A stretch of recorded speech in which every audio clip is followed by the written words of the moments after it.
Oh, goodness. Welcome back, everybody. Welcome back to Phil's Recap and Review. This is The Walking Dead, season... Oh, gosh. It's been a long time. The season 9, episode 11, Bounty. And, Joe, I don't know. What do you want to talk about tonight? You want to talk about the weather? It was a really nice nice day out here, boss. No, tonight's episode of The Walking Dead happened. It was here. I also wasn't here last week for those of you that check in every week. Sorry, had some real life technical difficulties and was unable to make it to talk about that episode, but I did watch it, so we'll be getting at least Joe's thoughts and my thoughts on last week's episode as well. Well, tonight's episode happened. There were some elements of tonight's episode that I thought were filmed and put together well. I do think in general the new regime since Pimple got popped and working on the show now produces a visual, and with the music and everything orchestrated, is a little bit better than it was in the previous 2 Negan seasons. That being said, I could give piss little about most of the characters that we see. Norman Reedus, I think, is doing a good job picking up some of the slack of some of the disappearing stars at the top. So I do still, and I know some people never did, but I still do care about Daryl, and I thought he had some of the better moments in this episode. I think Ezekiel is a captivating character. Excuse me, the actor has a good charisma on screen, but that was just a silly waste of fucking time with the whole movie theater stuff. It was filmed kind of interestingly, but it also had I've talked about this a little bit, how this season feels like it's almost spoofing The Walking Dead at times. And in that scene with the music and everything going, it didn't seem like it was that show. It seemed like it was trying to be a different kind of show. All in all, I gotta say, just as an opening here, I wish I was more passionate about this. I'm kind of apathetic about this whole situation, Joe. I watched this whole episode with a sort of, oh, God. Right, because as far as I'm concerned, this girl should have been bloodied and like next to death at this point anyway, trying to get any information from her. Like, and everybody, sorry, welcome. We're not alone today. We have the live motherfucking chat, and of course, Joe Dirty Locks is back this week. I think it's hard to do a Walking Dead episode without you, Joe. So, Joe, what did you think of tonight's episode? We get radio silence from Joe. And let's get into the live motherfucking chat. See what some of the people in the chat say. See if they have more. No, I mean, what really is there to say? It was kind of boring. I don't understand. Okay, great. So these people walked up. Now, if you're gonna open fire, Daryl, right? Why didn't they shoot them all? Casualties on either side, on both sides, right? Or maybe hopefully more on their side than your side. Like, as soon as they walked up, you should have just fucking taken out the whole fucking first group that walked up. I don't give a fuck what you have to say. We understand that you may have 2 of our people alive, or you've already killed them. And that's that. You're all going to die. We already went through this with the Saviors. I tended to wonder why they didn't shoot when Daryl's threatening to do that. No, you just shoot them all right now. They already killed one of your people. You kind of killed them all right away. Jesus, they killed a couple other people on the way. And then the way they played, the way they played with time travel tonight was a little bit weird too, where they did the flashback to before Jesus was dead, and it was you needed to know how he got the declaration of right, and you also needed to know how Enid what Carl's letter said to Enid. Okay, my biggest problem with this episode, though, and I'm going to get to the live motherfucking chat here in a second, get some of your comments in, as can we all agree that the hungry horse in the first 5 minutes stole the episode? Yes, Atari Dad, absolutely. But the problem I had with this episode isn't necessarily even what was going on. The dialogue is eye-rolly sometimes. But some of the scenes with, like I said, with Ezekiel and Carol, I didn't mind. I thought that had a kind of good chemistry to it because I actually, and somewhere inside me, give a shit about Carol and give a shit about the character situation. So to see Carol happy and see her in a more jovial situation wasn't necessarily bad to me. What I think dragged this episode down is when you rely on people like actors like Henry and Enid to carry some of... No. I'm not upset with most of Enid's performance today. You give her a little bit more of a hard time. You treat her like she's a Sansa. She's, like... Hey, the sons... Hey, we're not gonna go there. We're not gonna. Don't say the S word, Joe. Don't. Well, all I can say is I wasn't too disappointed with any of their performances except. We got a JSS callback. But yeah, I gotta say, I don't understand that thinking. Like, yeah, I mean, we can't exactly sacrifice, but at that point when they walked up to come and negotiate, like, yeah, and like as soon as like you kind of figured out that was their leader, fucking boom, done. Yeah. Done. Why are we waiting anymore? Like I want a sniper set up in the window of the house over there, and as soon as this exchange is made, I want you to put a fucking bullet in that bald lady's head. Yep. No, I agree. Let's write an Uncle. If she's the brains and she's the leader of their fucking organization, let them fracture, let them splinter, let them fucking run away, let them start worrying about who's the next fucking boss, let them all infight for a little while to figure it out. You know, cause a little chaos and fucking disturbance in their fucking tribe. You know, cause a little straight up make that exchange and then blow that bitch's fucking head off. Open fire now. Why aren't you opening fire now? You have no reason not to shoot them all right the fuck now. This isn't Fester's quest. Right? Shoot Uncle Fester now. Do it. Right? Why not?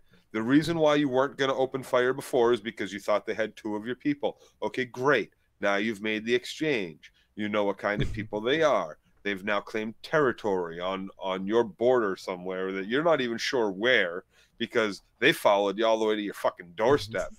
Right? So why aren't you open fire? You saw them, they're gonna let the baby fucking die. You saw them, she's smacking her fucking kid around. Now it's a lot worse in the comics, isn't she? Like, isn't it alluded to or even said straight out she's kind of passed around their group, you know, because she's of age. So we're all animals, so animals do what animals do in survival of the fittest. And you know, so if that's the case, then you know, fucking dude, do away with the fucking whole group. Try not to shoot the little girl if you want. Chaos.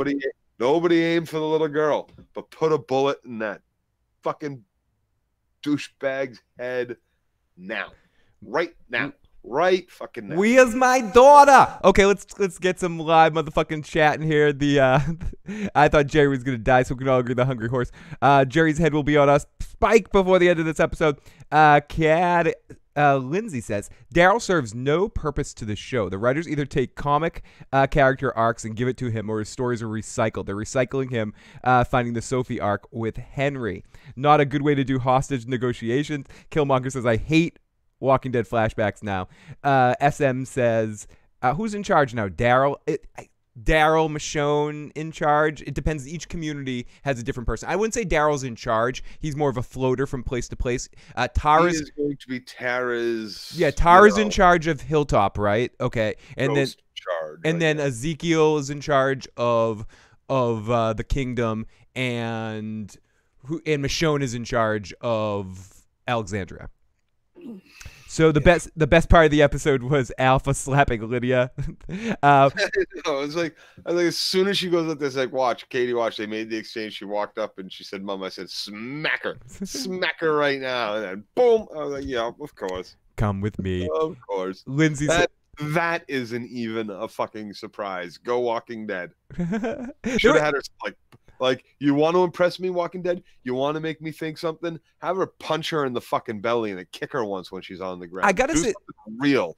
I gotta say, there were a couple of moments in this episode, and maybe going back over it will, because we're not gonna go too deep in the recap tonight, but there were a couple moments in this episode where I was like, almost, if I cared, and this is where I think there was a couple moments where if I cared about the characters more, I would have been more entertained. Or if I felt... I don't care about any of them. Or if I felt like any sense of fear, like with the whole movie theater situation. If at any point in time I felt any danger... Again, I've talked about this before. I don't think The Walking Dead does... Not comedy, or when they do a more lighthearted approach to the walkers, I don't enjoy it as much as when they can somehow manage to put themselves in dangerous situations and be forced to make these difficult choices.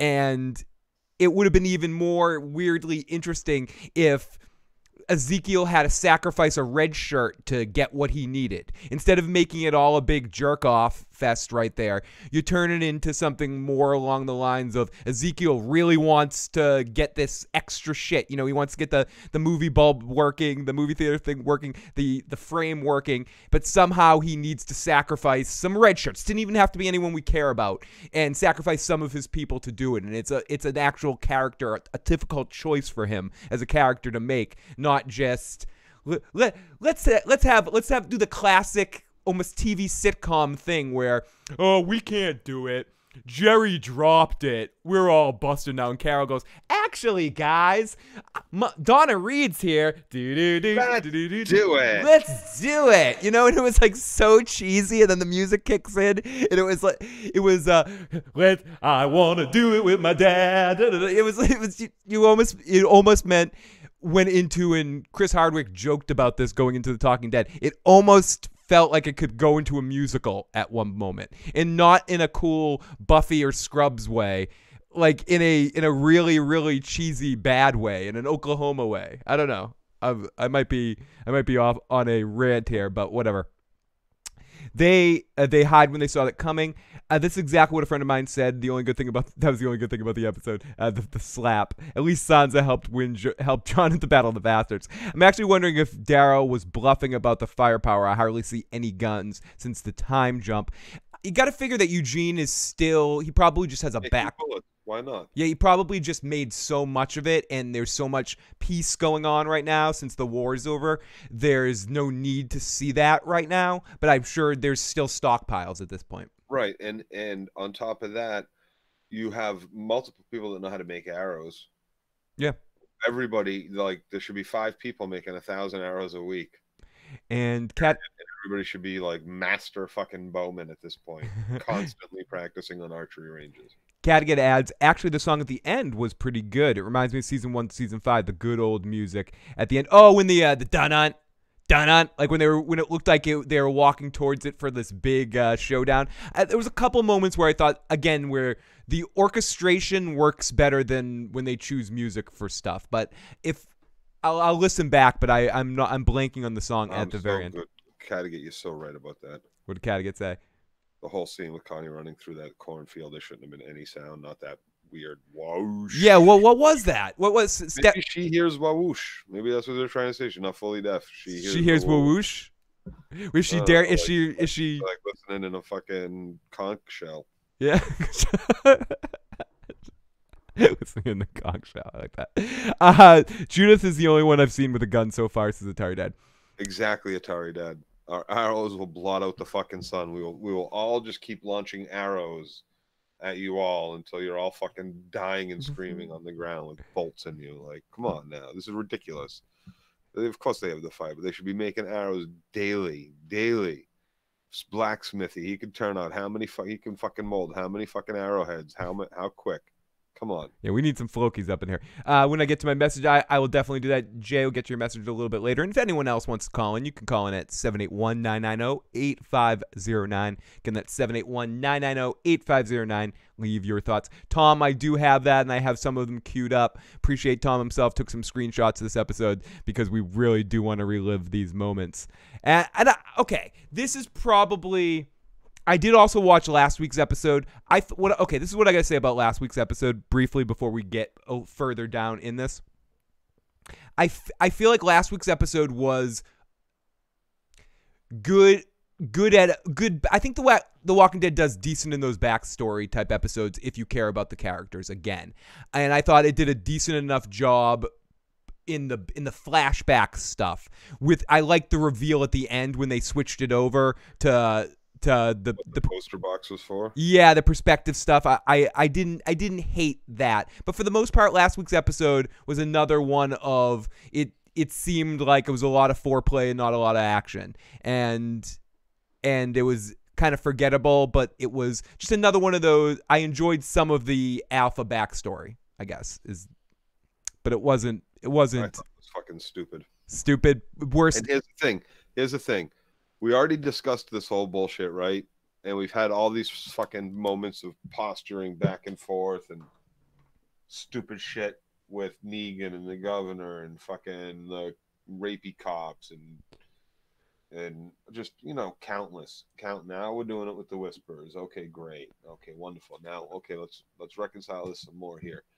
There's no difference between her and her people, as far as I can see, and Negan's people 5 years ago.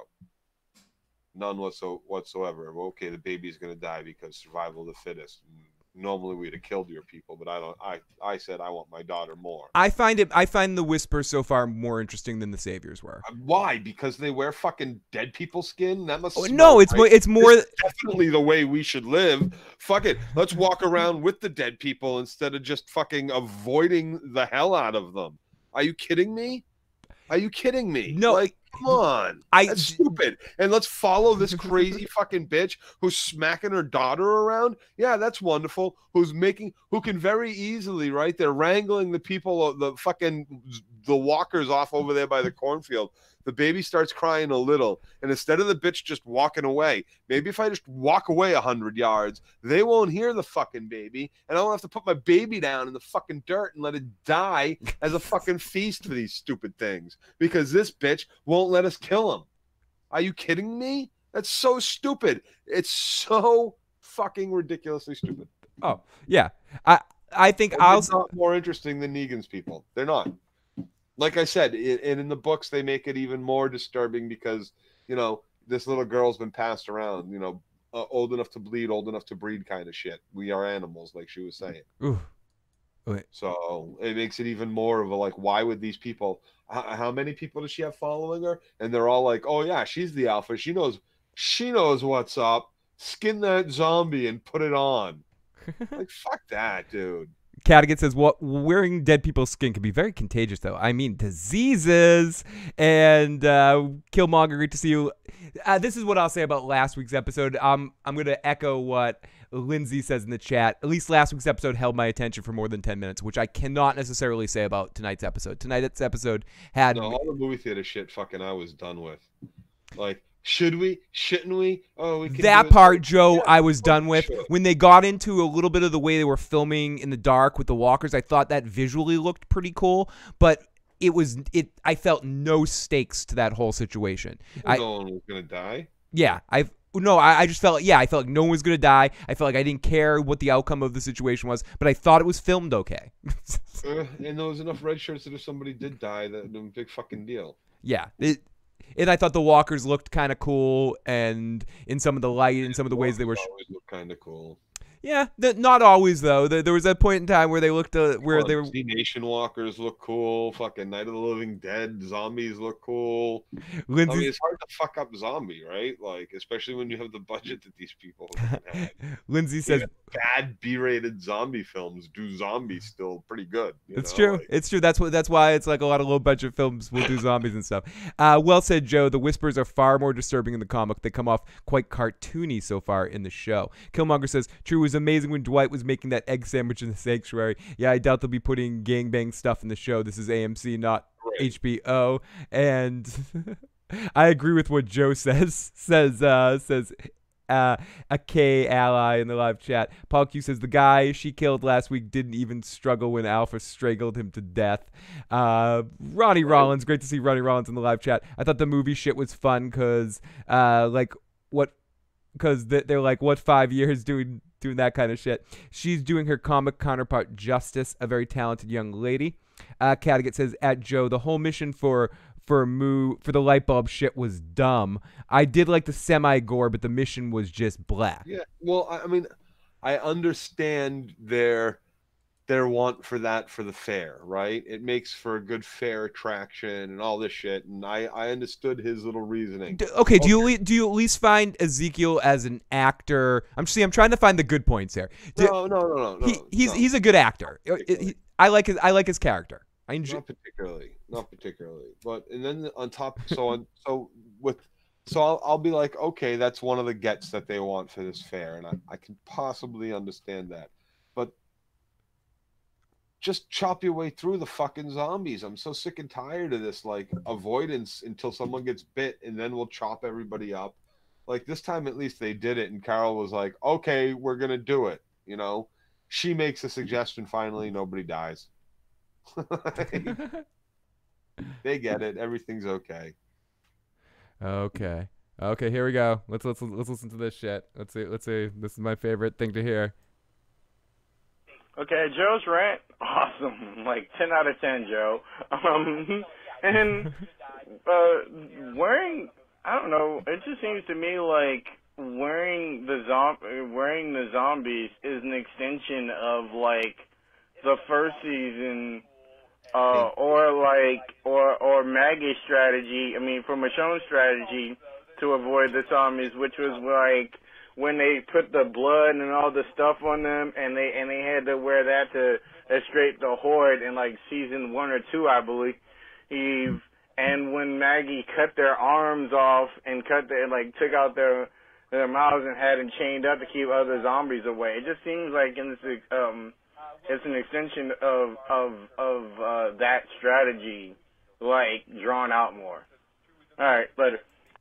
It is, and as far as those strategy goes, the chained up fucking toothless fucking handless zombies probably works a little bit better. Yeah. Because even the chains and the noise from the chains keep them like gathered around each other. And you can keep them on a leash further away and have a wider berth of area that can protect you around it and stuff. I mean, I think the difference is essentially, and like, again, I haven't read this section of the comic, so from my understanding of what I've seen so far, what is supposed to make them different is the view that the walkers rule the world now and we have to live like them. So essentially they're using elements of the stuff that was... because they're not living like them, they're skinning them, they're putting like they're right. not living like them. Right, but that's what's supposed to be coming. That's their what her line of bullshit is, like Negan's line of bullshit. We are Negan, but her line of bullshit is we're living like the walkers. And that's just it. They're not, because of all the things they have to do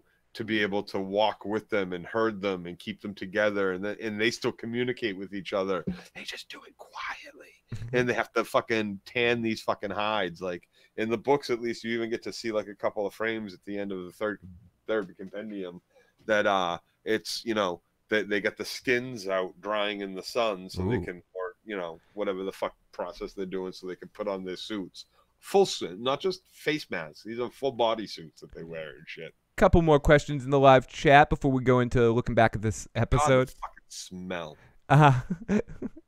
I call bullshit on that too. No way that woman was putting enough pressure on his neck to suffocate him last week. You know the writers have run out of ideas when you have our group doing a run for a fucking projector bulb, says right. Lindsay. At Shockboy says, why didn't they take the whole projector? What if the sprockets in the kingdom was broken and the bulb didn't fit? Right. And Tom says it's like in season 7 with going for the guns. It's just stalling. Lindsay says the fight with the walkers in the theater was so damn corny. You could have made enough cornbread to feed the entire army with that amount of corn. K. Rich, I can't wait. I would have much rather watched that too, but committed to do this tonight. It was so difficult not to turn that on. Atari Dad, I don't entirely get the zombie face thing. Are zombie masks enough? Would they need to smell like them too? Is it because the clothes smell like them? Right, and so if that's the case, then you don't need the fucking masks. Yeah, and to add to that, Atari Dad says in the most recent episode of the Telltale game, Clementine puts on a mask and it was enough to camouflage her. Found that weird as well. Broke says it was a good episode tonight. Only person to type that in this chat. Go Broke. Way to be optimistic. Leave us a voicemail. Let us know what you liked about this episode, bro. I'd love to hear it. Better villain, Negan, this girl, or the Governator, Joe? Or he asked me, but Rapey Cop. Rapey Cop? Oh, you mean or Mayor Joe Hale. Mayor Joe Hale. What's going on? Okay, here we go. Sorry, my computer got turned on in a weird way from that last phone call. So Jay, your most recent phone call turned on my computer. It's like, hey, Jay's calling. Hi guys. Okay, so I guess I don't even want to, Joe. It's weird. I don't want to relive this one. We're tired. Joe and I went out drinking last night, and didn't both get home till after 3, or didn't fall asleep till way after 3. So it was too. Joe and I are in partial hangover mode today, in slow motion mode. But either way, it's time for a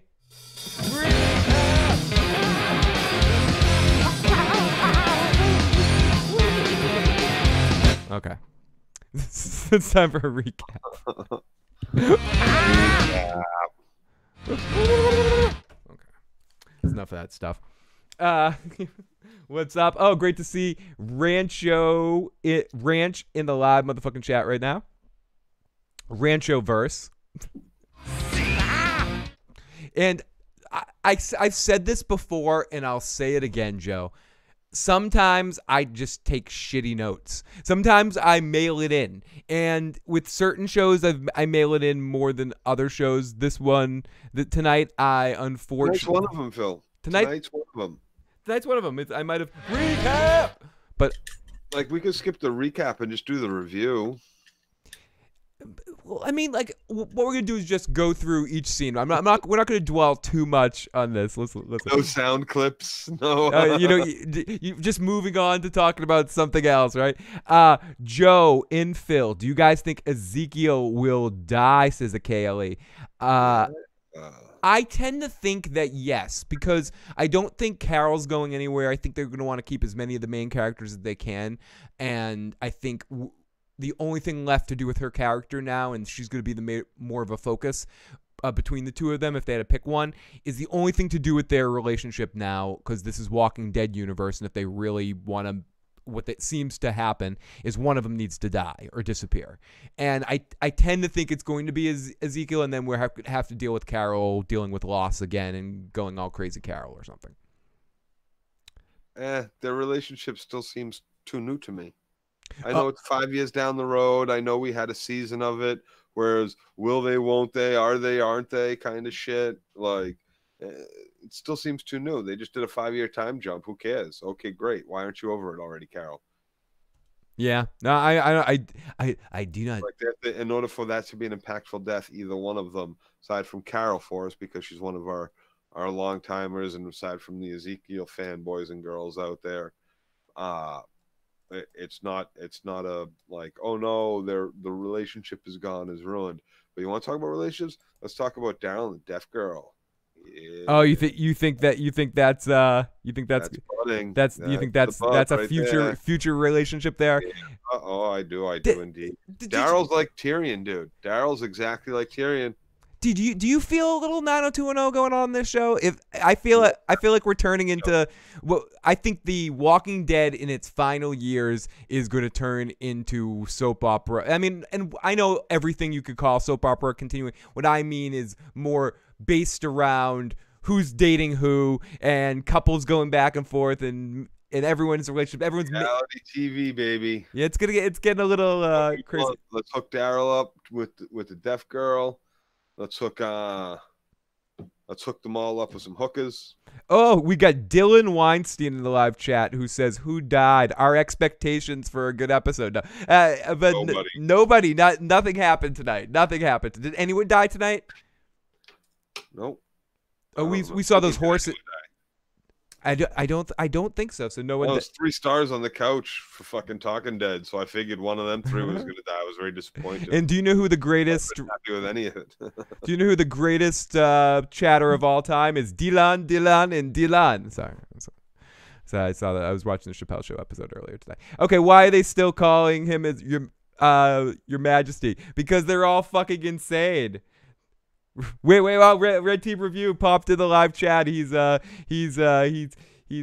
that? Did he say he just talked to Bob Kraft and he's going to a party? Carmine, come on, what's going on in the live chat? We got Carmine from Red Team Review in the live motherfucking chat. They're just going to get a couple massages. Yeah, that's reputable place. Yeah, exactly.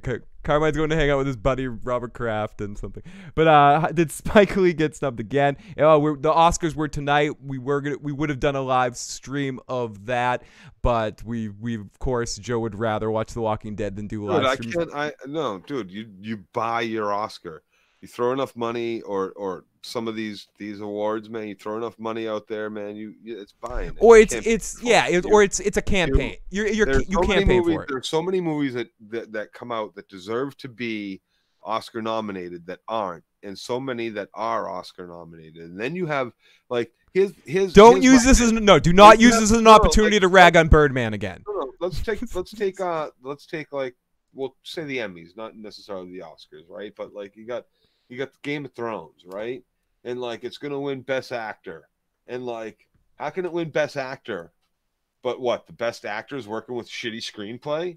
The best actor's working with shitty writing and shitty fucking costumery? And so he's that good that we disbelieve the fucking rest of it? No. Like, as far as I'm concerned, if the best actor wins for something, shouldn't the fucking director that was directing them win also? Like, hello? Director, you failed to make your actor that was nominated the best fucking actor, but this guy did.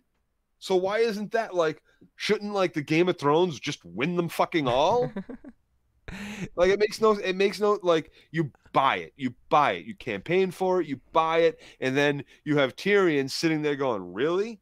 I won the last 8 years in a row, but this year I didn't win, or something like that, like, because fucking some Tim Allen won it for his comedy series. Yeah, because he's that good. He cried. Oh, it was heartbreaking. His daughter died. I don't know if that ever fucking happened. But, like, you know, like, that's the kind of shit that fucking happens. Like, because Tim Allen won for Home Improvement that year. No, I think even a better example of that is like when The Sopranos was on and it was going up against. And there's a funny interview in The Sopranos reunion where they're like, yeah, in 1 year we lost Best Show to like Chicago Hope or something. We're like, fuck this shit. Like, even like. Sopranos at its worst was still better than any other show that was on television. And I understand that, okay, great, you don't like the mobster shit, great. But it's still a better show. I'm sorry. If it, like, I don't like Grey's Anatomy, but I understand people think it's a great show. I think it's, trash. But like, I like Can't Buy Me. Good stuff. I like Can't Buy Me Love, and that guy's sure. in it. That guy's in it, right? Yeah, like McDreamy. Is he steamy or is he dreamy? I don't know which one he is. I've never watched the show, but he isn't in Can't Buy Me Love. He's really awesome in that. He's also, what's the other movie he's in? That I really like him in. Loverboy, where the Loverboy's the one with the extra anchovies, where he plays like a male prostitute that goes and sleeps with married women. Yeah, and he gets chased through the country. Yeah. It's a great movie, classic. No, that's that's a different movie. There's a third movie that he plays called like the fuck you kid or something, or whatever it's called. It's called like the Loverboy Kid or something. And that's when it's like it's a more of a period piece where he's going from town to town, always sleeping with the women. The movie I'm talking about, he plays a pizza boy. He plays like a stoner pizza boy, or a stoner that becomes a pizza boy. Also a movie called Run, which is really good. Yeah, no, I like that actor. He's Dempsey, Patrick Dempsey. Yeah. Anyways, so let's get in the live chat for a second. Game of Thrones is the Emmys. Oh, no problem. Okay, Ali, thank you for asking the motherfucking question. I'm happy to try to answer it. And yes, 90210. Yes, you pay to get nominated, and then it becomes just a whole fucking thing. Dylan again's asking who died. No one died, Dylan. Just walkers, as Broke said in the live chat. 0 deaths. Shape of... Ew. Yeah, Heartbreak Kid. Thank you, Icy Fury. Thank you so much. Okay, so the episode starts out, and Carol and Ezekiel and Jerry are talking about some 90210 stuff. Solemnly. Just spit the gum out. Oh my God. Let's go to the Peach Pit and talk to Nat. You swear to, Carol? Yep. You actually have sound bites going, Phil. Oh, sorry, Joe. The gum scene, we're sound biting like getting gum stuck in Ezekiel's dreads. Yeah, it happens. And okay. Jerry's still going in to chew it. Yep. And then they take the charter thing out and they look at the rules and regulations, and we see the 3 places and the names, and they really eat this up. I mean, they take their time in. The sanctuary was there, but the sanctuary don't exist no more. Yeah. No, I think it was Oceanside. It was Oceanside was there. The sanctuary was there. They were all there. Oh, okay. Market Zero, dude. Market Zero. So then he's reading some stuff about the fair, and he wants to get the fair back, and I can't with this stuff. 5 minutes till go. Oh, sorry. I'm playing more sound clips. 5 minutes till go where? Oh, for a supply run or hunting trip? To go on this special thing. And Carol and Ezekiel, they're happy. Everything's working out with them. So we cut over to the Whispers to the end of last episode where Alpha's at the door and they want to do the exchange for the daughter. And we're back in. Enid's working with the Grace Under Fire family. And I don't like the heightened focus on Brett Butler's character this season.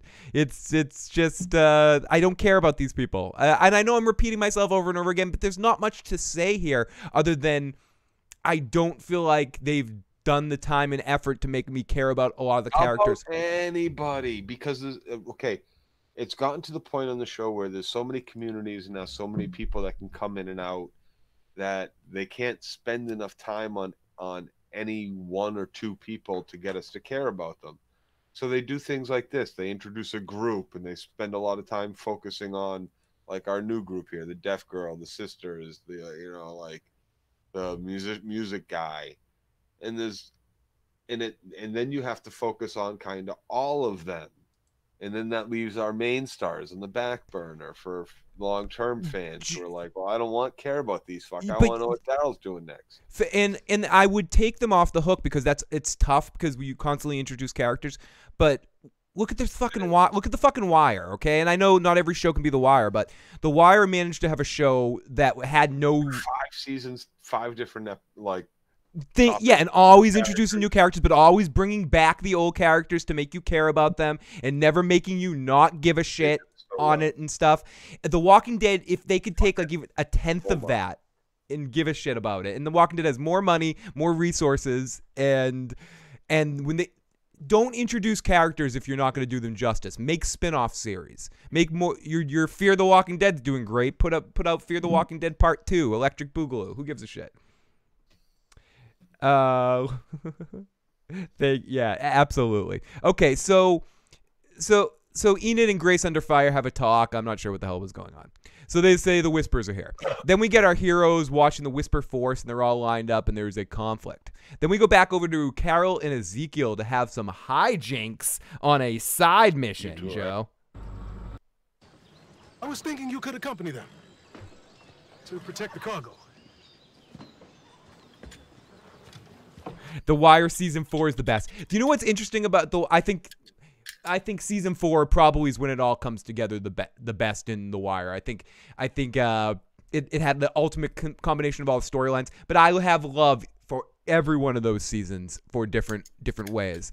Season 2 takes a little bit of getting used to coming off season 1, but has a really great payoff in the end. Season 3 introduces a lot of new elements that's really awesome too, and season 1 starts off slow, but once you get to, I think it's like episode 6 or 7, it really gets going. The Wire is one of those shows, if you have your HBO subscription, you're going into the Game of Thrones season, you're looking for kind of shows to binge watch.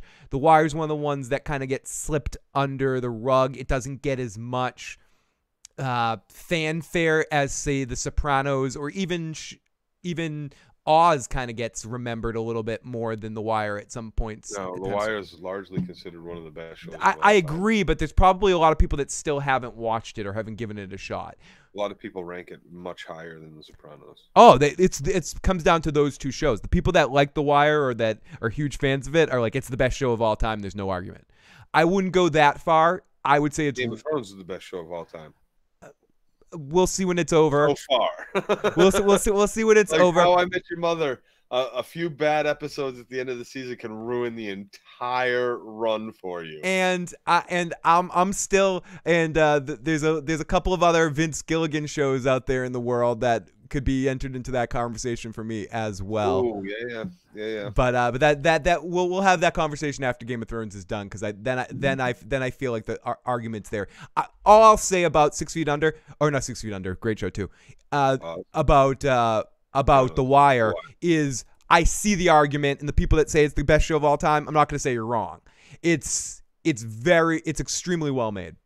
Is it Michael Anthony Williams? Oh. I'm not sure. Omar? Awesome. Omar. Yeah, Omar's coming. Killmonger, I'm with you too. I like The Sopranos better than The Wire.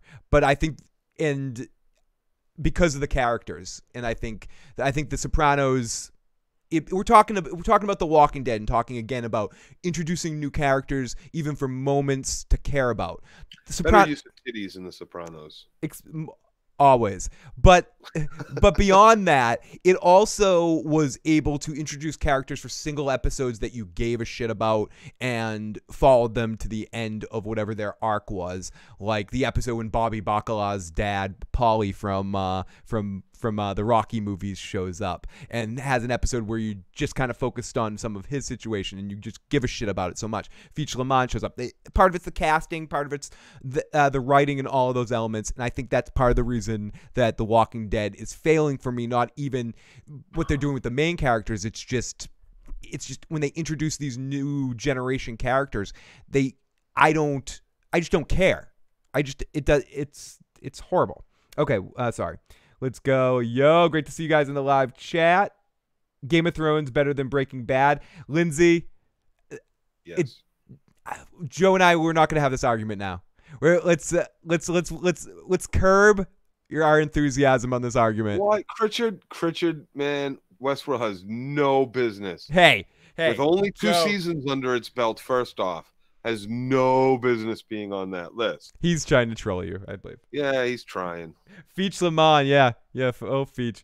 Game of Thrones, Westworld, Sopranos, The Wire.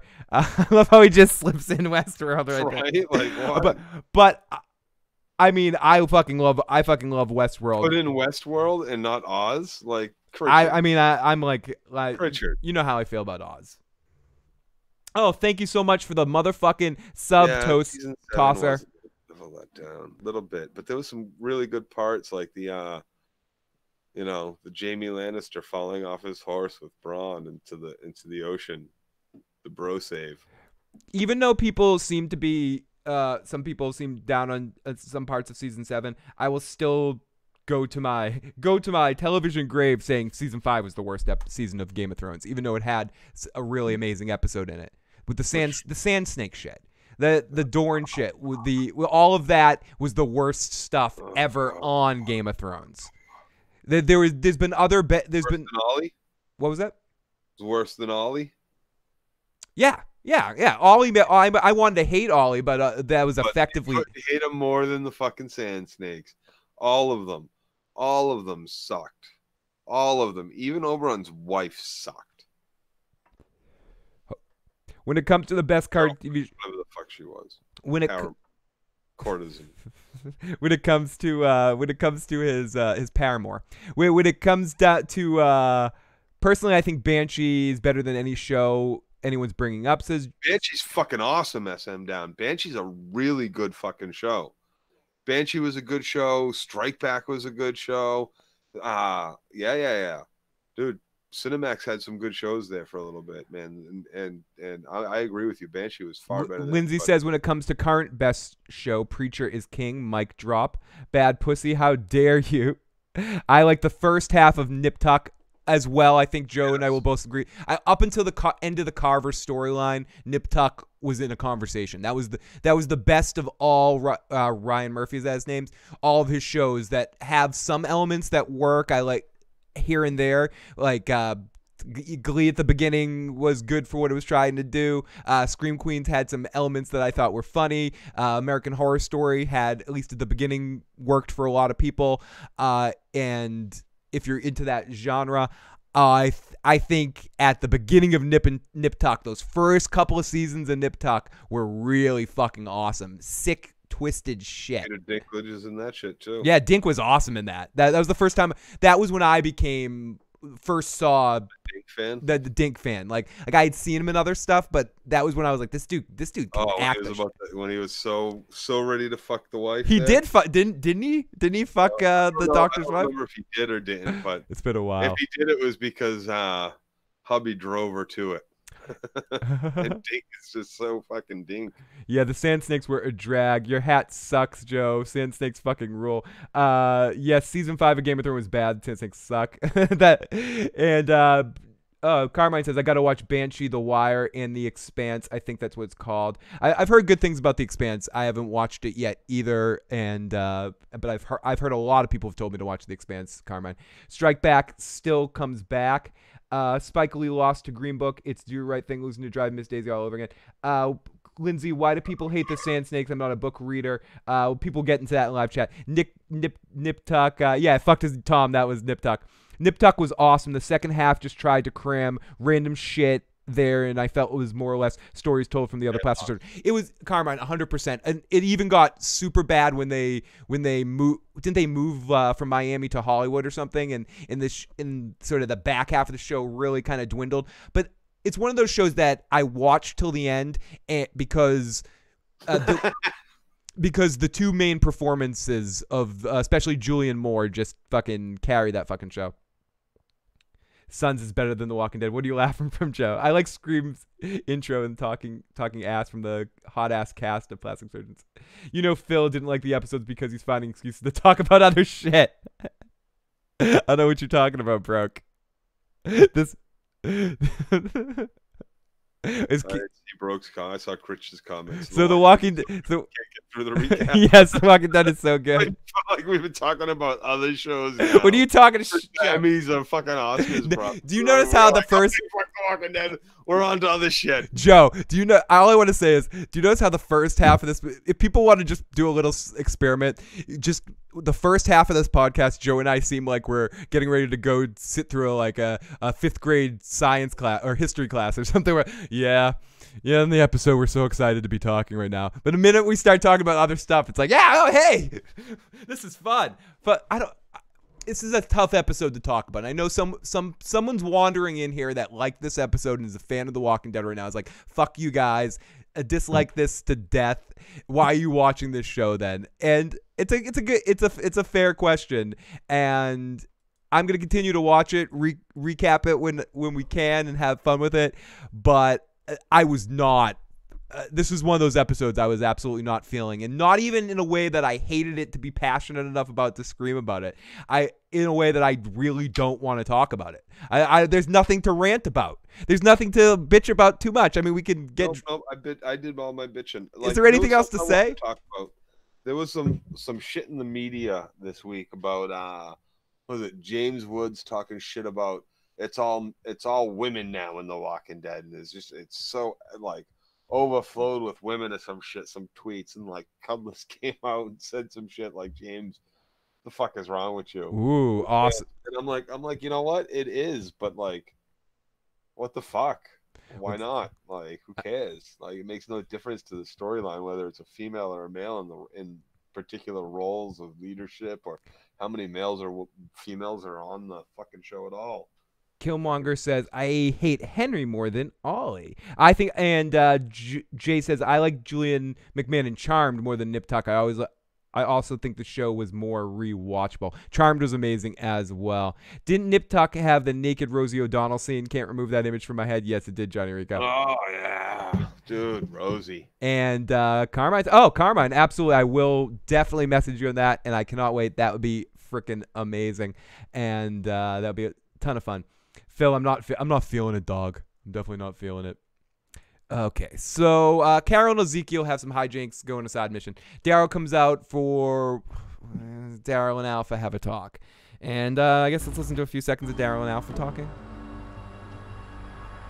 Oh, yeah, this is the scene. So they're talking. What's important here is Daryl threatens her and says that we could shoot you all dead right now if we wanted to. Right, just do it. Just do it. It's Negan on the fucking balcony again. It's Negan in front of the fence again. It's Negan in front of the fence again. It's Negan in front of the fence again. It's the governor in front of the fence again. It's the fucking rapey cop again. It's the fucking... Come on. Come on. Fuck. Carol Kang, you're supposed to be doing us justice here, not recycling the same old shit. You're a writer. Come up with some original shit. Fuck. What the fuck? And I know you're not supposed to be doing all this shit. You're supposed to be copying this shit, but instead you're making up new shit that's really shit. Fuck. There is some shit going on. Okay, so Daryl comes out, and yeah. So Alpha brings out the bromance twins for a trade for daughter. I give you 2, you bring me 1. Bring me my fucking daughter. Bring it. You have to admit this episode is better than season 8, says Broke. I think I was saying this at the beginning. What? I was saying this at the beginning of the episode, that I do think that what they're trying to do episode to episode is more tightly produced right now than it was during the season 7 and season 8 Negan arcs. I'm not saying I like it better or worse. I like some of the characters more. I think the show was more of a mess in these last 2 seasons. It is a quality of the production. You can tell they're trying. That's what makes it so frustrating. I feel like they're trying harder, and it's not better. It's just getting worse. But I feel like they're trying harder. Listen, everything's sucked since. I mean, it's been going downhill for a lot longer than you realize. But what you have to remember is the dumpster happened. That shark has fucking been jumped. Right. I would say. I mean, do you consider that the point when with the dumpster thing? I mean, I think from our babbling about, that's when we sort of our bloom got popped. Our bloom got popped. That's when that happened for us.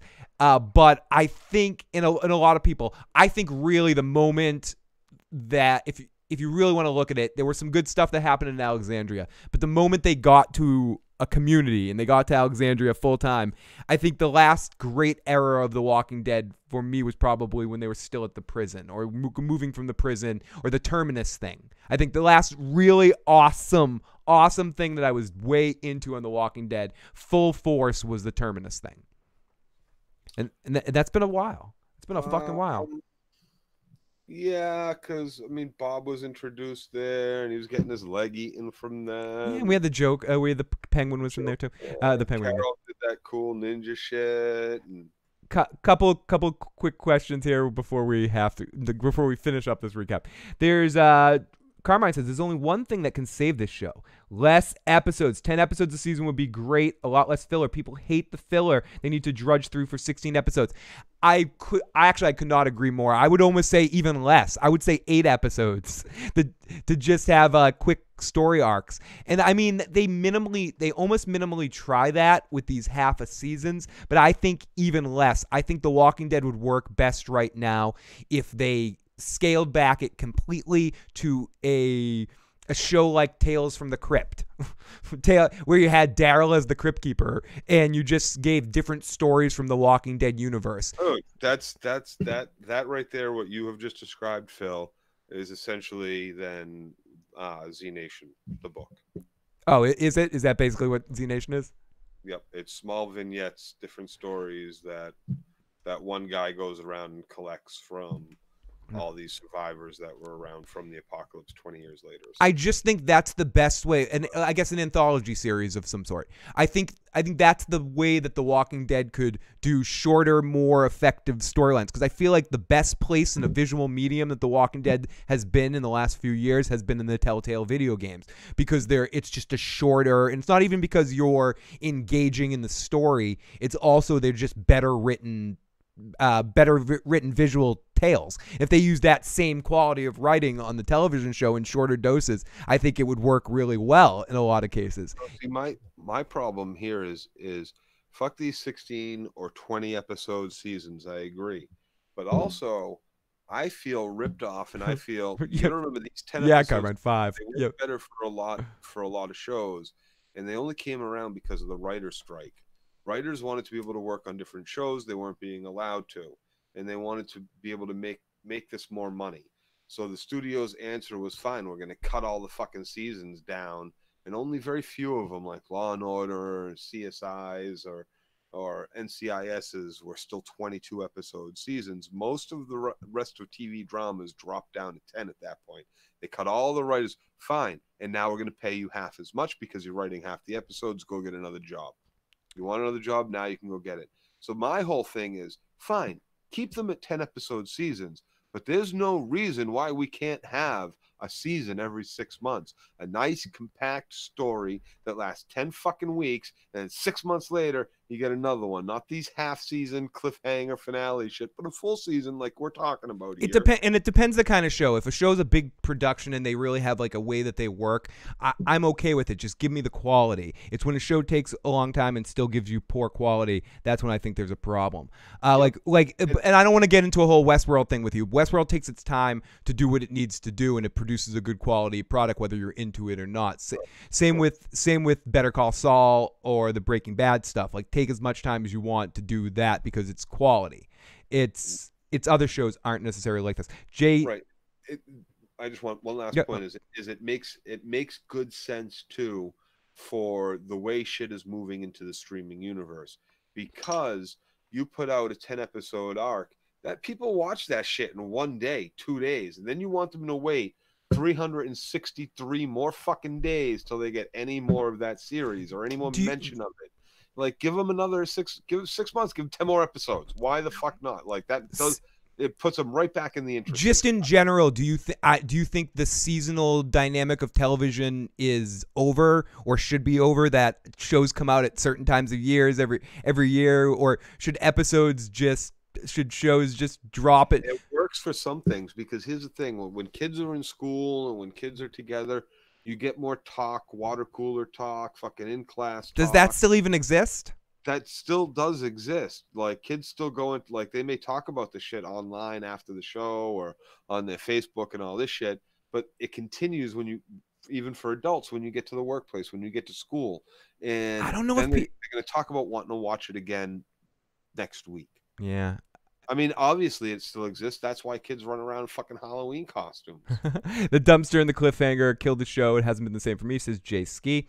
Fuck it, 5 for the first half, 5 for the second half. But AMC wants to milk that commercial motherfucking space. Imagine if they did do those 5 episodes. How many commercial breaks would be in every episode of The Walking Dead if they only did 5 episodes? That'd be great. Commercial breaks. What the fuck was that shit? Daryl comes out and the dog sniffs it, and then back in a minute. Back in 1 minute. The Walking Dead will be back in. You just gave me 3 minutes of commercials. Back in 1 minute. I went pissed. I grabbed a couple beers. I cracked them. I did a little sandwich making, and then I was like, okay, it's back on. Back in a minute. Are you kidding me? I could fucking. Lindsay says season 9 still has issues with dialogue, super character decisions, and completely contrived situations to create tension. The only thing that can improve the season is the pacing, in my opinion. I think the pacing, and I would also argue just the production value, I feel, is just a little higher than it was last season, and everything seems a little bit tighter. Like the doctor just went around and tightened everything up on the show a little bit. I don't know. And to me, that could just be the excitement of a new showrunner in there caring a little bit more. I would agree, because as far as I'm concerned, that means you just don't want to give it any credit. I don't, because that means, for example, like after the hostage exchange, right? A tighter show, a tighter production means we're not going to all rush out past the gate with all these dangerous, stupid fuckheads out there and start hugging and kissing each other with our backs fucking turned in this great joyous moment. No, you let the 2 fucking prisoners walk back into the fucking city that you got in the wall, and you could do it back there. Like, that's I don't that because that's writing, but writing is part of production. So I'll agree, Phil. Carmine says that's World War Z, not Z Nation. I read the book by Max Brooks. Guys goes around post zombie. That's what I meant. That's what I meant. Sorry. Z Nation, World War Z. Sorry, that's World War. And then you got all these people. They're gonna go do this hostage negotiation and show their numbers, but not take fucking stock of what's around the city, not put guards out to see these little kids fucking escaping through their fucking tunnel and everybody going chasing after them and then going back into the fucking city to come out the front fucking door. I call it a city, town, whatever, Hilltop, whatever the fuck place they're in. But okay, Tom, to Tom's point, hey Phil, how come you keep asking about an anthology series when the first thing you mention you don't give a shit about the characters? Ain't that going to make it harder to the audience to give a shit? No, because I think if you have a long form storyline with characters you don't care about, it's harder to pull that off. If you do a short anthology series, you expect going into each one of the vignettes not to understand or get too deep into the character. So if you get even a little bit of character progression, it feels more. more. Yeah, it feels like you're getting more out of it. So if it's like a 15-minute story in The Walking Dead, and you get enough character progression that they're doing right now, it would be like, oh, they really fucking did something, or I really care, or you give a shit if it's a good individual performance. You have Mayor Joe Hale come out there, or you have Aaron Paul show up or something. Or I'm just like pointing out random people, but whatever. Santovia Major in the live chat. Great to see you. And great to see everyone in the live motherfucking chat tonight. Thank you so much for popping on in and babbling on with us this evening. Lady Dreamfire's in the chat as well. So I guess we need to let me zip through this and do a little bit of a lightning round with some of this shit. So let me play some. I was gonna play some music. Okay, so then Alpha brings out the Bromance twins. Ezekiel wants to watch a movie, needs a bulb, and it's an amazing friendship. There's lots of stuff, and they push play in a cassette player, and they play some music, and next thing you know, everything's fine. Everybody starts tapping a beat. Jerry's fucking lip syncing. Everybody's having a party. Let's go get our bulb. Yep, it suddenly turns into an 80s movie, and I like this stuff. Hell, I'm going to say it again if you didn't hear me, and I don't care. Unsubscribe if you want. I'm a Glee fan. I like this shit. You know, I like this cheesy shit. It has no place here. It has zero fucking place here. None. Yeah, and maybe someone's like, lighten up, asshole. Yeah, boombox will work instead of just bringing one extra person around to clank a fucking couple trash can lids down the street. Pied Piper them away. So play the song that Ezekiel was playing. I think I could actually. Showing children their first spell. I don't know. The audio is a little weird right here, but let's see. We'll play it in the background. I'm still watching the latest episode. Got here late. I think it's a pretty good episode, though. I bet Phil and Joe don't like it, says Apulia. It's not that I don't like it, Apulia. It's that I don't care. I think it was a decent enough episode for what The Walking Dead is now. The new normal. I've been thinking about that expression a lot lately. That you get used to what the new standard of a show is when it's got a new formation of the deck, and now without Maggie, without Rick, without Michonne eventually too, and without our main central focus characters, and having the new class set up. I haven't caught up with it yet. If people are feeling it and really liking all this new group and really digging like what's going on with the manga group or whatever, and Balls of Fury guy, cool. I just can't fucking get there yet, Joe. I can't do it. I'm still watching the latest episode. Glee, I feel sick. The first few seasons of it are decent. Okay, you're doing God's work, still watching this load of crap. Birdie, we got Birdie. Birdie the Blunt in the live motherfucking chat. Okay, so we see Alpha is talking with some of her men about the dead dude, about the dead walking up there, and they spot their friends in the woods, and they see a sign. Oh yeah, that careful, the dead is coming. K Rich, 60 seconds of automatic weapon fire from the wall. The Whisper's threat is silenced, Joe. Yep. Spin the wheel for K Rich. Storyline over. Atari Dad says, "Did you?"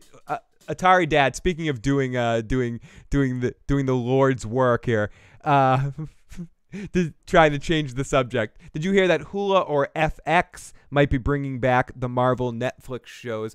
I don't want to talk about that because I don't want to jinx it. I do hope that all I'll say about that right now, and I think I can speak for Joe as well.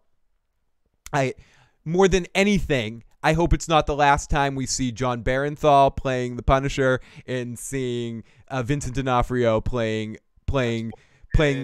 anything else on any of the shows, even through the Daredevil. And I would like to see both of all the other characters show up again too. But if they do bring this series back, the first one I want back is Punisher versus Kingpin.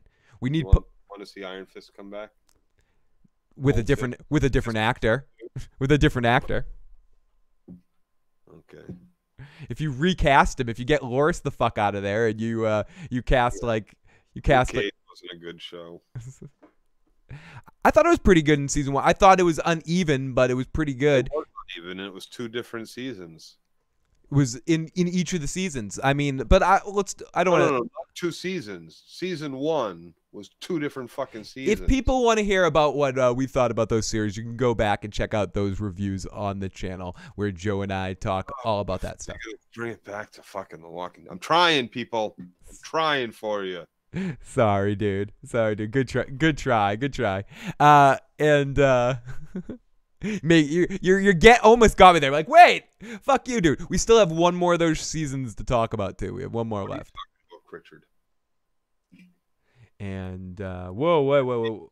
Donation there, Phil. Wait, we did, and Joe character impression. So K-Rich, tell Joe what character you want him to do an impression of. Wait, there's a Arya Drogon Unsullied teaser.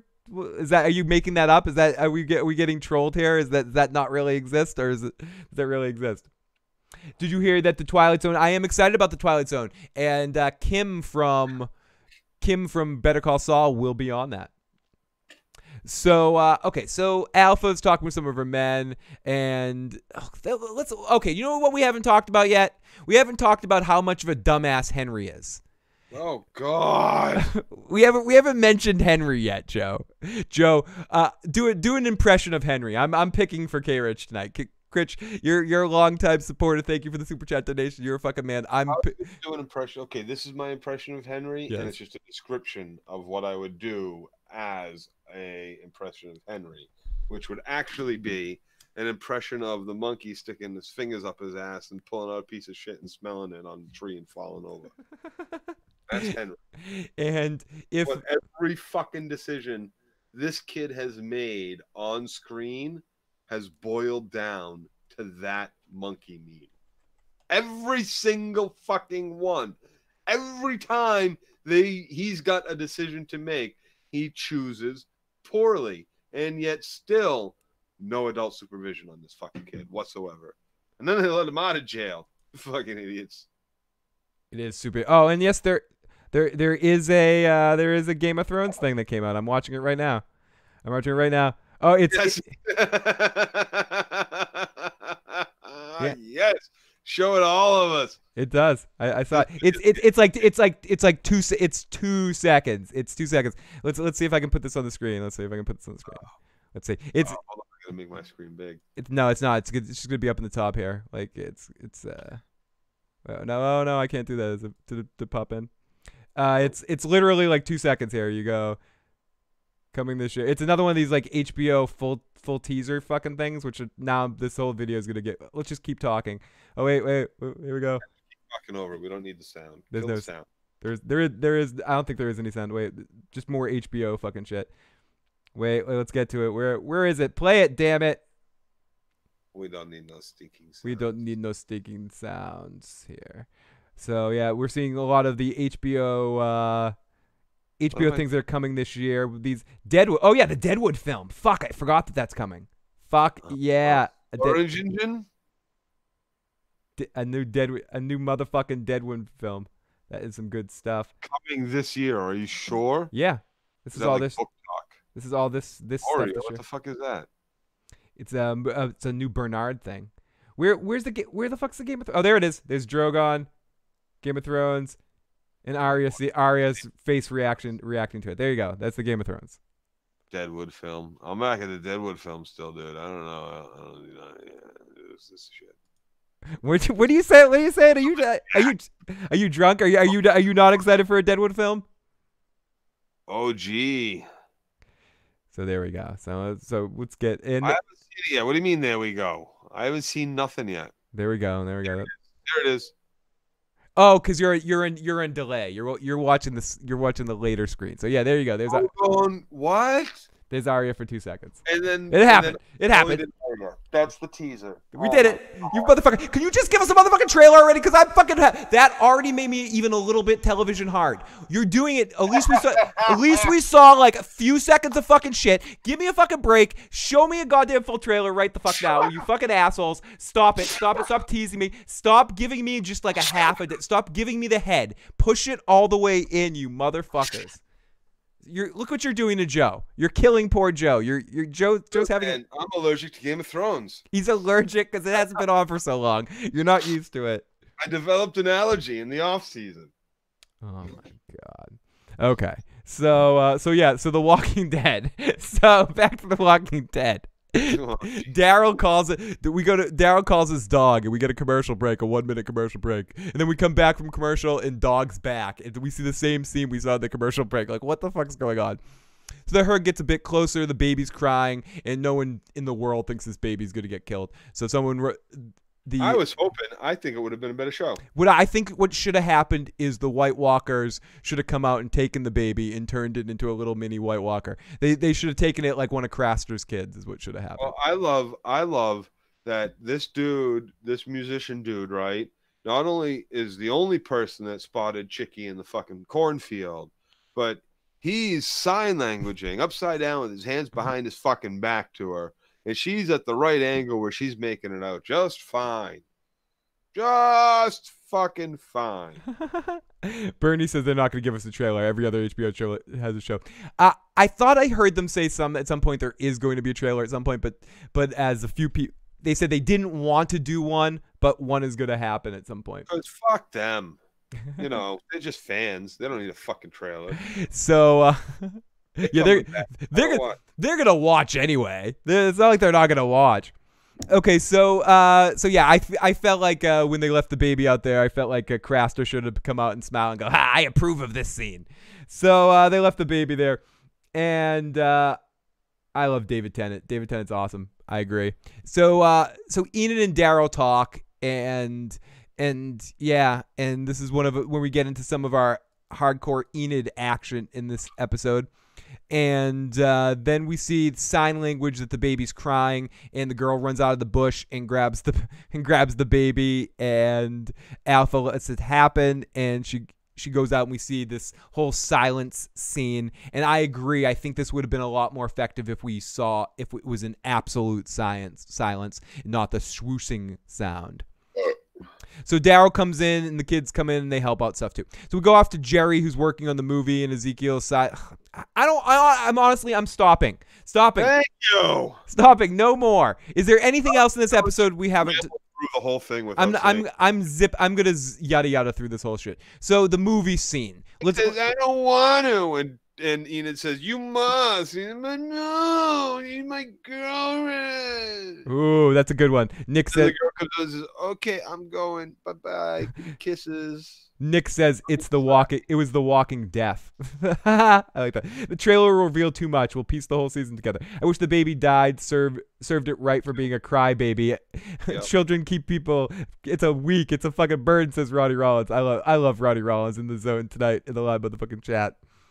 She is killing it. I just saw him in Mary, Queen of Scots. I didn't know he was in it. At least if he cancels this year. Oh, we're talking about we got some Doctor Who love going in the live chat. So let me zip through the end of this episode. And Joe, is there anything else to talk about the movie scene? That was a very... What? Okay, the bulb didn't break, but the filament's still intact after that fall. No, I'm not even talking about all that. I mean, I don't even take it. I mean, as a more bolder of that whole section, it was one of the few times in The Walking Dead that we got a happy ending scene. There was absolutely no real conflict in that scene. Yeah, dude, season 2, opener, silence. We move through the house, precision striking like Cobra. Why haven't? Okay, we know. Do you mean Cobra like G.I. Joe and Cobra the anime?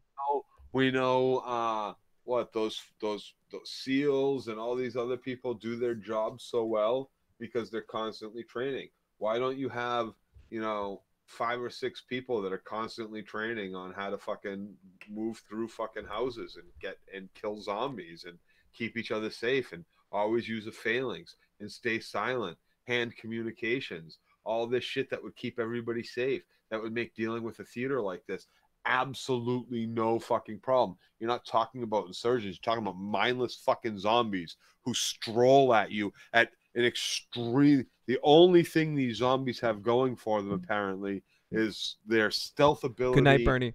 In a forest, they can somehow sneak right the fuck up on you without you hearing a goddamn thing, even if you're not deaf. Nick asks, how can the walkers even make noises if they see them cut in half with no lungs? This show would not play well at my lake, says Jason Voorhees.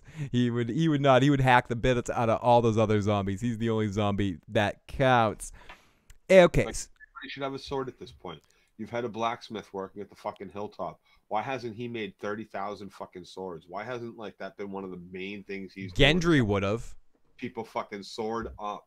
Everybody has a sword. Fuck these little knives. Fuck these handheld knife bullshits. Okay, great. We can all have one just in case, but you don't let the zombie within 4 feet of you. Why doesn't everybody have fucking pole arms? They should all have a goddamn fucking pole arm.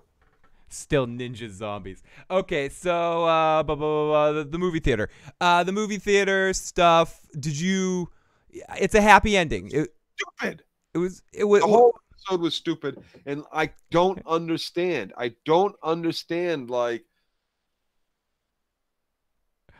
Spears. Yeah, they should have spears, bows. Everyone should have bow sticks with the spears, like Morgan had. We're a military society now. No, we are now Sparta. This is Sparta, right? We train, and we've trained to live. We train to fight. We have the best strategies for staying alive when we're beyond these walls. Even when we're in these walls, we keep our noise levels low, just in case a couple of zombies come around. We always have guards up. Why aren't there fucking watchtowers? Still, there's no fucking watchtowers. Just, catwalks along the wall that look pretty easy to fall off of. And the Oscar for the worst kid in a TV series goes to Henry for his performance tonight. Henry, you're amazing. So Henry, we talked a lot about the whole movie theater scene. And again, the only thing I want to say about that is it was unique to The Walking Dead, where everything ends in that happy, cheesy way. I didn't like it. It didn't feel right. I felt like something bad needed to happen. I'm a horrible person, but something bad needed to happen. That's their trope is every time they have a should we, shouldn't we with the zombies, they run away and something bad happens and then they just wipe them out. So this was good that nothing bad happened because they decided let's just take out all these zombies, even though we shouldn't really be fucking with them. All that work, and they walked out with the film Glitter starring Mariah Carey. Was it worth it? Worth it. So, okay, Henry in the Lydia situation. I forgot to mention that from last week's episode where he starts telling her about the kingdom and all that sort of shit. Henry is a dumbass, like literally the biggest dumbass that we've had on the show. Dumbass ever on the show. Yes, agreed, 100%. Absolutely. Like there's no question. There's no argument. There's none. No. Maybe the Alexandria's mayor, Captain James. Oh yeah, that shit whistle. But yeah, there's kids. Those two kids are pretty fucking idiots. Yeah, they're dumb too. I agree. Okay, so this is the scene where Enid comes in there and convinces them they need to do the hostage exchange, and all that was handled relatively smoothly with the hostages going back and forth. And of course, as people said earlier, once they hand back Lydia, Alpha slaps her in the face. So we get the showdown at the end where Daryl comes out. Wait. Oh, hold on a second. A, you said you were going to stop talking about this shit, but B, Bob did lose a leg, right? They cut a leg off and ate that shit, right? Bob? Weird to bring back Bob. Yeah, I believe Bob did lose an leg. Has there been like any mention of that? He doesn't seem like he's limping around all over the fucking place. So they just forget about it. So Enos the penis is getting some action. Oh, come on, man. She's cool, man. She's saying creep for us. Enos the penis. Dig Enos. And I didn't say I was going to stop talking about it. I said I was going to Stop the recap. No, I was going to quickly yada yada through it, and I'm doing that. So then Lydia comes out, and she goes in, and she kisses her, and we get a close-up, and they walk off. So then we come down to the it's showdown time. They exchange. We get some music that I thought really worked with Daryl going through there as we hear Joe lighting a sandwich. So then we go back to the movie theater. Oh, no, I'm not going to talk about that. Henry and Daryl, and then we get a big everyone having sex and having fun scene at the end when everything's going good. All right. Bob's dead. Oh, yeah, Bob's dead. I didn't know you were... Priest. Yeah, Bob's been dead a while, dude. I miss Bob. Never mind. Speaking of The Wire, because he was actually on The Wire as well. And if people want to see more of, speaking of another character that's been dead on The Walking Dead, and if you want to see more of Tyrese, he's killing it on the Orville. Tyrese is really awesome on the Orville, and it's surprising because you would never know it was him. You would never know it was him, and the kind of character he plays if you followed him from The Wire and The Walking Dead and stuff. It's a very unique character and people that watch the Orville that don't even know he's Bortus's partner. So, tainted mate. Yes. So, okay, so I'm drunk. Daryl is off, and Henry is. I don't know. Is there anything else really to talk about this episode, Joe? What else? What else we could talk about? Daryl's brooding face, Enid's greasy hair that reminds us all of Daryl's head. Like what? What are we gonna talk about? Crying babies, dying babies, deaf chicks in the corn. Santovia Major, thank you so much for the super chat donation. It's not Sunday night if I can't hear and complain with my friends about this fucking show. Let's spin the fucking wheel. Okay, so the end of this episode, Jerry got his baby. We see some banging with the new baby getting some attention from the Grace Under Fire family. We see Henry is a baby. We see the random girl comes up to Daryl, and this is that romance that's happening. Oh, and Santovia Major, everybody landed on everybody drinks. So whatever you're drinking, whether it's water, soda, coffee, beer, wine, or shots, toast it up to Santovia Major for the super chat donation. Thank you so fucking much. And yeah. Okay, so then the random girl comes up to Daryl, and Daryl is off, and because Henry has disappeared, Henry wrote Daryl we get into this whole letter writing thing here at the end here, where Daryl flashes the letter that Henry wrote to him, and then he's writing back to her so they can go back and forth. And I'm gonna run away to the Alphas because he feels bad. Yeah, he feels bad about the way things done. He wants to save Lydia. Dude, they need a new casting director. Yes. Two things that The Walking Dead could do to improve slightly: new casting director and dialogue puncher upper. Someone to come in and punch up dialogue, and someone to cast better. I agree. Those two things, yes. They haven't had good casting since like the big. No, they don't need a dialogue writer, dude. They need a new writing staff, and not these fuckers who are so embedded in Hollywood that are rewriting the same trope bullshit like that. Oh, how do we tell everybody fucking Senorita is sick there? Of course, we just make her puke. Yeah, or she's pregnant. She's pregnant. Fired. You pitched that. You're fired. Why is that even in my script? Get the fuck out of the... Pack your shit and get out. Call me a kid from 8th fucking grade and have him come here and take this motherfucker's job.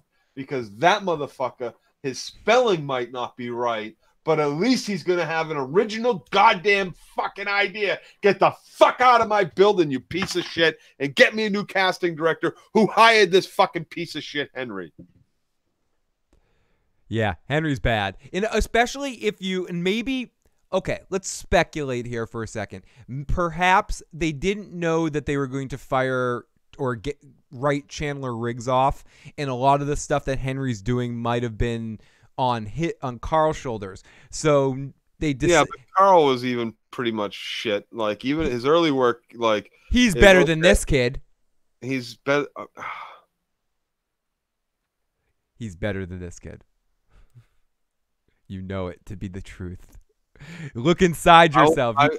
I want look inside yourself, Joe. You know it to be the truth. Oh yeah, everyone. This is the long. Yeah, you got it. Joe, were you just playing tennis? Sniff, sniff. I wrote this scene, Joe. You're hurting. Tennis? What? You're hurting my feelings. Sorry, Mike. You're fired. Get the fuck out. Donald Trump's got your last check for you. Oh no, he doesn't. He doesn't pay anybody. Sue me, bitch. Tom says the guy from Court is ranting. Maybe ran out a blow. And let's continue here. Is Joe doing anything active? Only time Joe runs is when he presses the X button. Thank you. Henry is a host. You should see Joe on the basketball court before his ankles break. Yeah. Well, and then the 10 minutes after my ankle breaks, I'm back to normal. Yeah. You have about, but it's weird. It's like you could play for an hour and not fuck up your ankle. You could play for 5 minutes and fuck up your ankle. Yep. Yeah, I've seen it go both ways. Carl's character was better, whether his actor is better, although that's debatable. Henry's actor delivers his lines a bit better than Chandler Riggs, says Atari Dad. Man, I fucking love Joe. Can we just get Beta in an episode? I think Ryan Hurst will be very good. Yeah, absolutely, Dave. This is having knowing nothing about the Whisperer arc going into this. I expected that. I think I even said this, that I expected that Opie was going to be the main adversary, and I thought he as a character and as an actor was going to bring something to The Walking Dead that it's missing, because he's just never been bad in anything. Whether it's even in the shitty seasons of Bates Motel, he was still good. Like he's really good. Or when he's just, even in Remember the Titans, he was fucking good. Yeah, he was good in that like Virginia Mountain Hill. And he's also good in shitty shit. Like when he pops up, he's almost like Christopher Maloney's another guy like that. Christopher Maloney can be in an awful movie, but the scene that he's in is the best scene in the movie. Oh, that fucking show he just came out. Happy was fucking amazing. It really, it's good stuff. Yeah, he's one of those underrated actors. He could have been a good Negan. In a weird way. I think he could have pulled off the character, but I wouldn't have shamed him to put him on The Walking Dead. Nobody could pull off that character on this show because the writers just kept fucking up that character. Awesome, Cadget. Next week is Beta, so it looks like we might finally get some Opie who will add some sort of different dynamic to the show, potentially. So I will be back I will be back next week to talk about this episode. Perhaps I'll reach out to our good friend David and see if David is available to talk about next week's episode with me. If not, I will be by my lonesome, and Joe will be back the following week to talk about The Walking Dead again. But maybe Joe and I will do something in between. I'll also be back one of the days this week, earlier in the week, to talk about True Detective Season 3 as a whole. I have to watch the season finale that was on tonight, or I have to watch it again, kind of process it a little bit more, and get into it.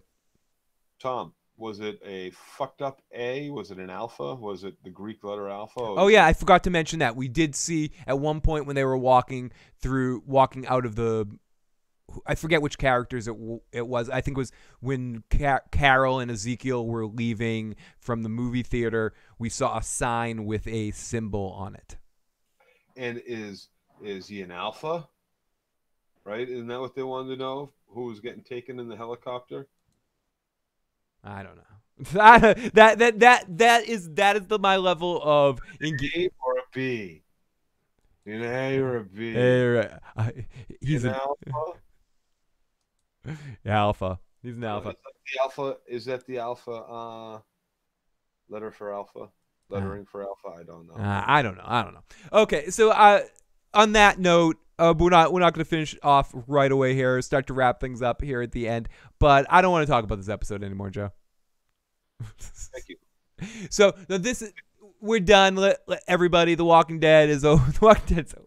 The Walking Dead has been canceled by Netflix. We've canceled it. We've canceled The Walking Dead. We've decided it. No, See, you're fired. I don't want to like not have fun talking about this show, and I do have fun talking to you about anything, but I have to admit I'm not loving this as much as I wanted to love this season. And people can say that we go into it wanting to hate the show or blah blah blah, but I think especially if you watch the end of last season, you specifically, you were going into this half a season with high hopes.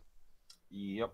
And I gotta say, so here's the thing. While I'm watching the show, don't get me wrong, and I know it by my reactions and the way I talk while we're here on this, I don't think okay, so here's the thing. I'm watching with Katie, and she has some things to say, and with all the old broadcasts, you could hear her yelling in from the distance and shit, right? Like, it's bullshit, blah, blah, blah, blah, like over Phil and I, until we put her on the show, and now she's kind of disappeared because she's gotten very busy. But she'll point things out to me. So a lot of times I might be sitting there with a semi-smile on my face or not disliking what I'm happen to be watching. And then she'll say something, and I'll be like, that's so fucking true. And it goes along with a lot of the other things that I was already thinking that I was trying to ignore. I was trying to get past. And it's like, okay, so as a fan of the show, I'll get past it to get through the episode. I wouldn't even be watching The Walking Dead right now, really, if it wasn't for us, right? For the motherfucking chat, for the issues guy, and I guess I kind of probably still would be. But you would probably binge watch seasons when they were like posted on Netflix or something instead of watching it week to week. That's exactly what I would do. There would be no urge, no need to, wait with my popcorn, countdown time. But part of it too is there's very few shows I watch like that at all anymore. There are a few, but for the most part, most shows I either watch on a DVR so I can fast forward through commercials or on demand or some shit like that. The Walking Dead, it's like almost was an interruption tonight from what I'm actually doing, which is rewatching Game of Thrones right now. And it's like we have to shut off Game of Thrones and turn off, we had to shut off in the middle of like turn this on. I'm like, oh. Ultimate episode of the Umbrella Academy to turn on The Walking Dead. So can you give us a non-spoiler reaction to that show? I haven't watched it yet. It's okay. So my take on it is this: X-Men First Class meets Badass meets season 1 of Heroes. Huh. Right? Well, season 1 of Heroes. Interesting. Heroes, grittiness at times. Some good action in it, some good writing in it. There's some good actors in it. Dickens in it. Dickon.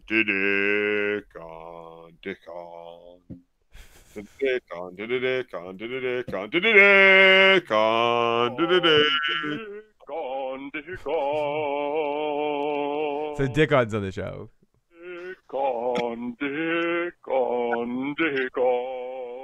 Last of Us video game. She's in it.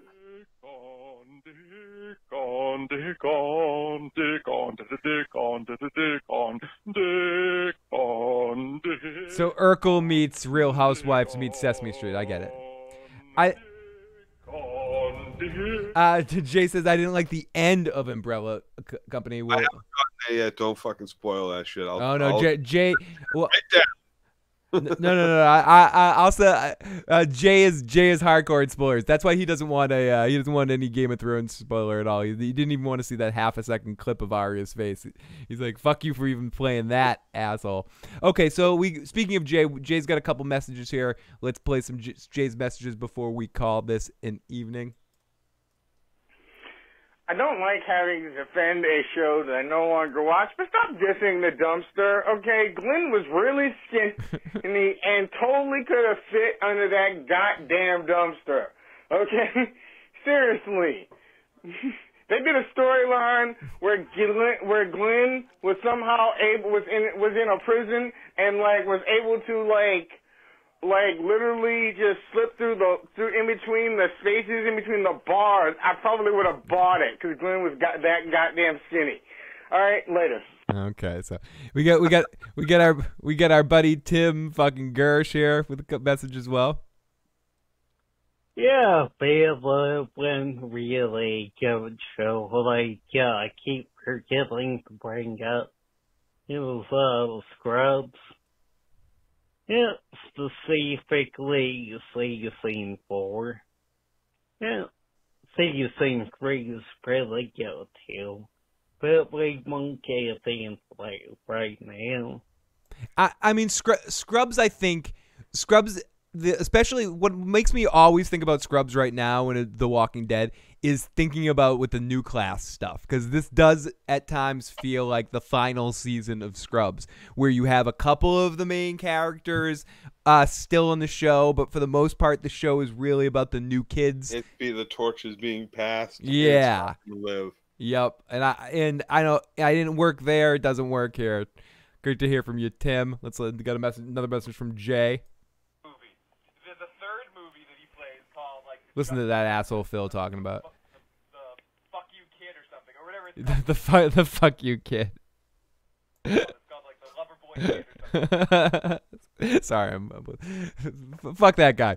Okay, so and we got I think we got a couple more here. Let's play this shit. Oh, I just remembered that in the episode where they had them, where they had to, put on zombie guts and stuff and spread it all over themselves to escape in season 1 or 2, that they established in that episode that the zombies know the difference in smell between long deceased people and people who are alive and just been freshly cut and live healthy human beings. And part of it is they don't, especially in season 1, some of the rules and the way they fucked with the walkers is different than the way it is now. Some of the walkers were running. They were climbing ladders. They were running. They were climbing ladders. Season 1, they were climbing ladders. Yeah. So it's weird. It's fucking weird, dude. It's fucking weird. Let's play a little bit more of one of Tim's messages here. Yeah, so, shut the fuck up, Bill. Okay. Shut smack the you. fuck That up, was a good Bill. shut the fuck up, Phil. But anyway, I was thinking about it. Yeah, I don't know about this whole, fucker mask thing. It's funny. There's there's a preview. I'm seeing Liam Hemsworth. Thank you because you backed up by Liam Hemsworth. I can't wait to hear how Tim gets here. What's going on? Maybe it's a good thing, but I'm wondering. Yeah, the girl will leave the out, right? Yeah. Is Alpha you thinker?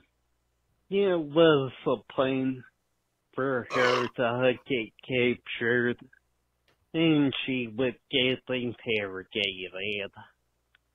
Whatever information she has to give back to them is what I get. Yeah. And wait, fucking with whispers laying out with something. Like underseen W subway group. Well, yeah. Well, people lately hit the hot place think they got this information, but the whispers want nothing to do with them. They're gonna make an effort to stay away as best as they can. Yeah. But well, it seems Tom, like so with Tom. Yeah, Tom, right on, man, right on. And that's exactly what I was getting at earlier. I don't understand why not.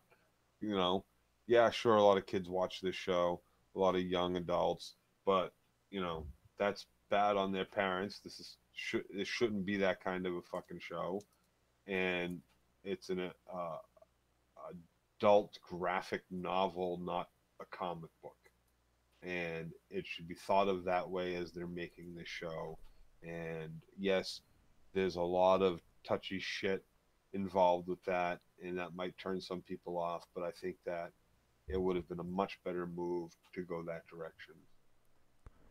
Tom. Yeah, to go all out with this storyline. But they're animals. They're animals, Joe. They'd rather so be. It's not right. It's just fuck. So, Joe, I don't know. I don't know what else we can say about this episode tonight that we didn't avoid saying. That for anyone that did enjoy that is enjoying The Walking Dead this season, please let us know why and help us catch up. Let us know in the comment section if you enjoyed this episode and why you enjoyed this episode. I'd definitely like to hear it. And I will tell you why you definitely didn't enjoy this episode and how you're lying to yourself and everybody around you. How you are living a lie.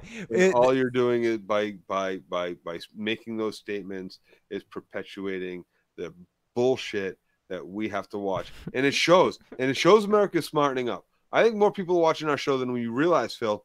Because last week, The Walking Dead had its lowest rating ever, and it didn't have anything to do. It didn't have anything to do with the NBA All-Star Game. No.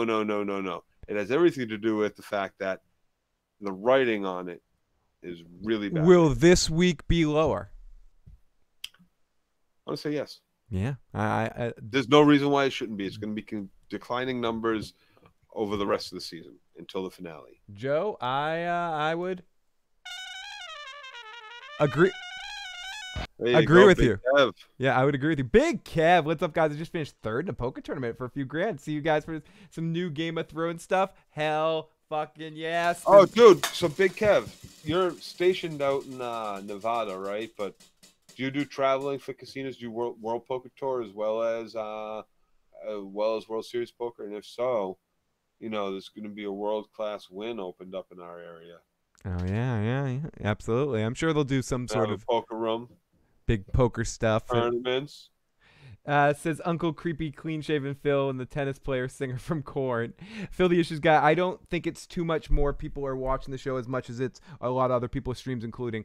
And share your opinion. Atari Dad, I would agree that I think television ratings are at an all-time little importance because of the way people watch shows now. Yes. So it's sort of it's more that they're still winning their time slot though. And if they start losing their time slot to anything besides sports, then it's a different story. If there's or the Emmys, Oscars, whatever. Oscars tonight, yeah. Or like, but here's the thing: if people are watching the Oscars, if you pulled people from your show got pulled away for the fucking Oscars, of course they did. Oh gosh, because those are these stupid idiots that are watching this fucking show right now. Joe Us and them who watch the Oscars and think, oh yeah, this is legit.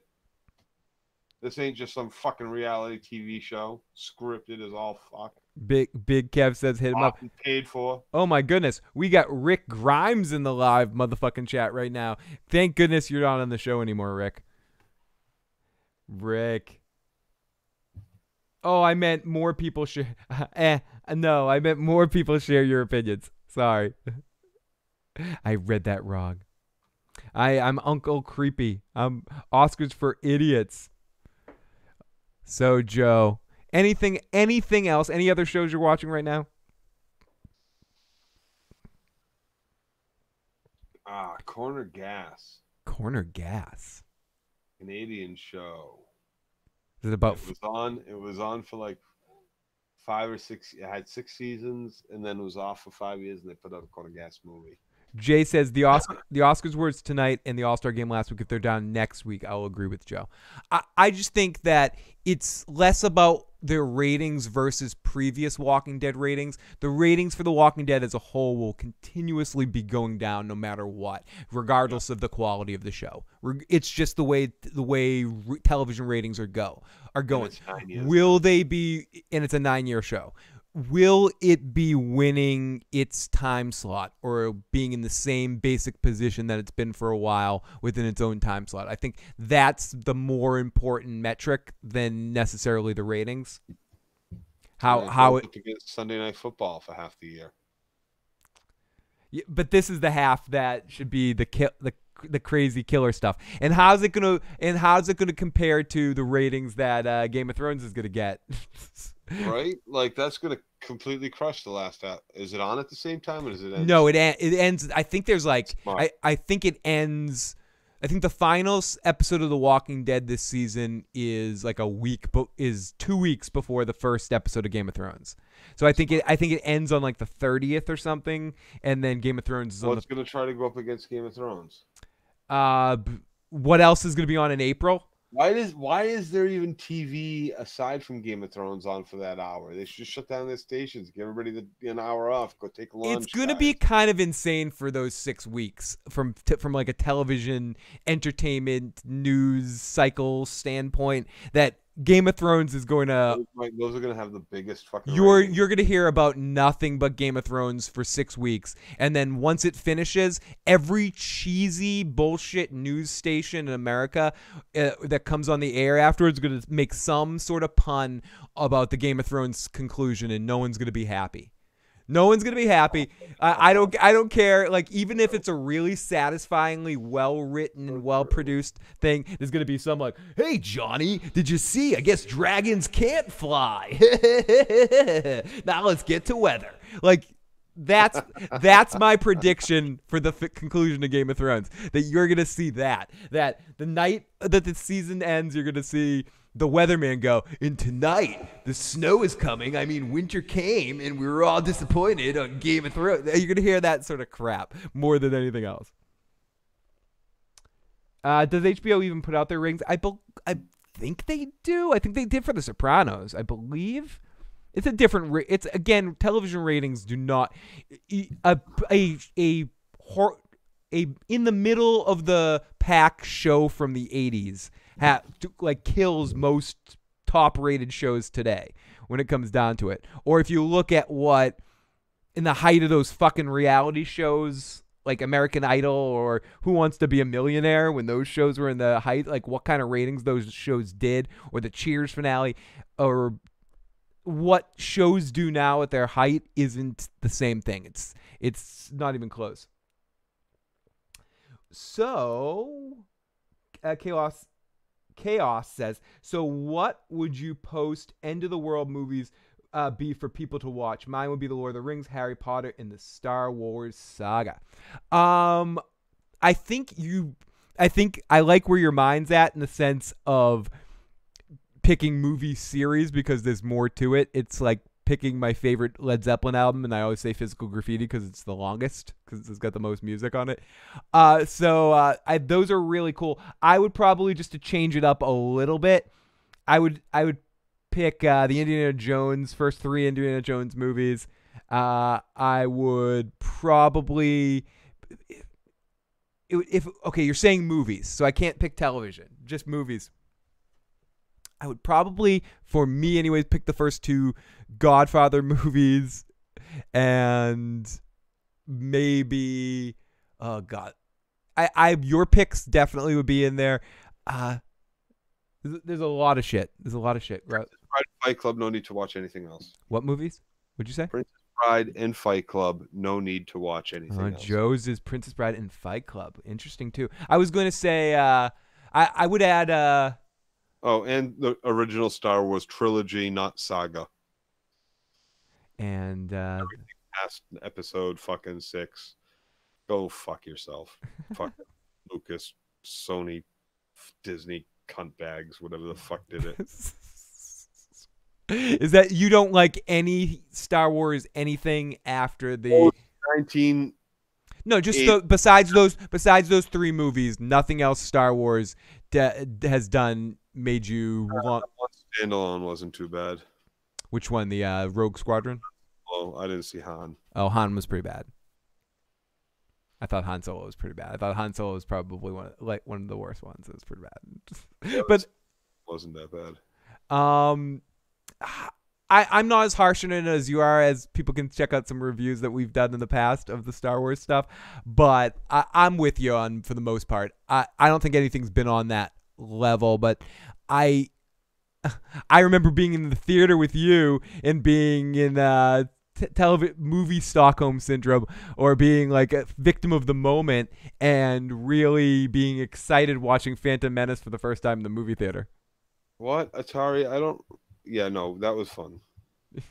Like it's not a good movie, but I remember when that first came out. I'm not gonna lie and look back. We all hated Jaja at the time, but when that movie came out, going to see it after not seeing Star Wars for so long, going to see it the first time, part of it might have been everyone was wanted like we all used the flashy thingy on our minds and all wanted to love it more than we did, but I especially that opening scene when the Jedi like bust out there and they attack the ship.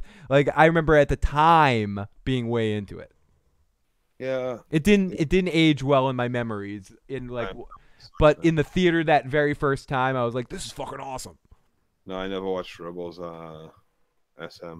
And Atari, I think King Joffrey wasn't in the Reign of Fire. I think he was in Batman. He was in the roof, and Batman gave him. Gave him a batarang or whatever, or a bat metal thing or whatever you want to call it. Exactly. Each Star Wars movie after the first 3 damaged my love. The sixth phase killed it. Also, I've let them watch the Dark Knight trilogy. The Dark Knight trilogy, I wish.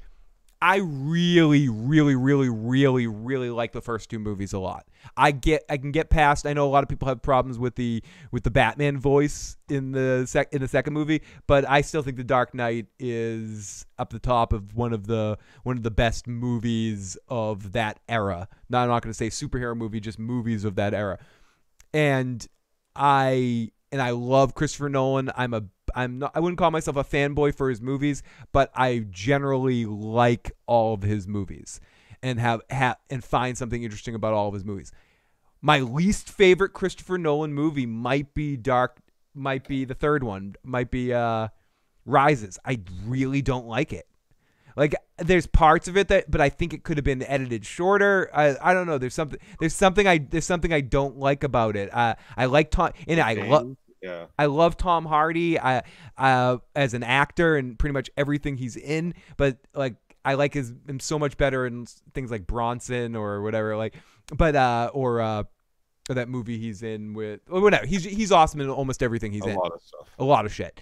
But he was not. I didn't like him as Bane. I didn't think it worked. It didn't work. There were some good scenes in that movie. I thought the first fight, like when when Batman gets his back broken, I thought that was filmed well and it looked well in the sewers. But the way he gets down there with the way it all leads in with Anne Hathaway's character as Catwoman, I didn't like that. The best Batman shit that's come out in the last 20 years of any Batman shit since the original fucking what's his name movies there. Adam West. No, movies. The Nicholas. Tim Burton movies. The Michael right. Keaton movies. Since then, the best thing that's come out since then is literally it's the Telltale game, the retelling of the origins. the reimagining. I would also say the Arkham games. of it. I would say the Arkham games are really good too, especially the first two have excellent storylines. I love that Telltale. I love that Telltale story. I think it was fantastic. I love the new, I love their retelling of the origins. I love their retelling of Wayne's family history. I love their retelling of it all. I think it was fantastic. I think it was well done. You're obviously not watching Gotham, Jen. I'm kidding. No comment on that one. No. You're not kidding. I'm not watching. So Adam West is the best Batman, says Mike. Keaton #2, Bale was the last. This is what I say about that. Adam West is a different category altogether. I'm not even going to bring him into the conversation because it's sort of a different thing in these movies, in the more modern movies. I would say that Michael Keaton is my favorite Batman. Christian Bale is my favorite Bruce Wayne. I think I like Michael Keaton playing Bruce Wayne, but he's Michael Keaton. I think Bale, when he's playing Bruce Wayne, is playing a character. I think Bale is a really awesome actor. When he's in the Batman suit, I think it works better in Batman Begins because the voice works. The voice is comical in the second movie, and there's something about the way the action just never matches up. The way Michael Keaton... Clune Dog is the best fucking Batman. Story over. Move on. Okay. So the way Michael Keaton looks in the costume in the first movie and in the second movie, I think he fight. I get the most feel from it. But my favorite all in all Batman in any media is Kevin Conroy. So I think but that's a voice actor, so I guess it doesn't count. That does not count. I bet Phil would love Vince Vaughn to play Batman. Oh, only if it was a spoof. Fuck that shit. Armie Hammer might be cast as the new Batman. I've heard that's the rumor. I can't picture him. What movie was Armie Hammer in? I have no idea. Yeah. Joe Dirty Locks. Jack Gleason Joffrey was an extra in Ring of Fire. He was much younger than in Batman. Really? The Bat Tootsie. Phil, is it credited? Phil, what movie should I watch after this stream? What movie? If you're in the mood for a really horribly cheesy, awful movie, but it's funny, it's like so bad it's good movie, with a moderately heartfelt ending to it, check out the movie Tag. No, watch Joe Rogan's I want to see that. Phil. It's not like a great movie, but it's a fun watch. Joe Rogan's newest comedy special on Netflix. Oh, cool. We got a two. I laughed my fucking ass off. And yes, Jay, you've said that a few times, and I would agree. The best Batman movie ever produced as a movie that was released in the theater is Batman Mask of the Phantasm. It's a shame that movie, that is to Batman what Into the Spider-Verse was for Spider-Man. I think like the best movie that came out for that particular character. I think Mask of the Phantasm is the best Batman movie, and it's a shame that it didn't get the attention in the movie theater that it needed to, because you might have gotten more stuff like that. I think animation, when they do traditional animation type stuff and they put it in the theater, it's good when people can go. Tag was funny, says Big Kev. Armie Hammer was in that Armie Hammer, was he the twin? So okay, he was the twins. So he might be the next Batman. I guess in the Facebook movie, the Pussy Twins, or the Pushmas, or whatever, like the guy he played twins in the movie. I didn't see the movie. Yeah. I have no interest in how Facebook was created. It's more watching Jesse. If you want to see Jesse Eisenberg playing Lex Luthor in a character in a role that he should be playing that character, it's and Spider-Man's in there too. So you have Lex Luthor and Spider-Man in the same movie. It's really great. Okay, everybody. Joe, it was great to talk to you. I'll talk to you next time. And if you haven't already, and you enjoyed this video, please hit the like button, please hit the subscribe button, share the channel with a friend. And give us money. Yeah, give Joe money. Give us money. You can become a patron and get an extra podcast or few extra content every month. Or you can be awesome like these amazing people and do these super chat donations and other ways you can help the channel. You can find that in the doesn't have description to be below. money. It could be diamonds, jewels, gold, cars, Diamonds and pearls. computer equipment. If you are a boy or a girl. Kev, you already gave us money. Oh, Kev, you're awesome, buddy. Thank you. Everybody, have a good time. Have a good evening. If you haven't watched it, binge watch True Detective Season 3. It's all done now. So you can binge watch the entire season. It's a fun watch. I haven't concluded it, but, you know, it's a fun watch. Good night, folks. Oh, I did miss one of Big Kev's fans. There you go.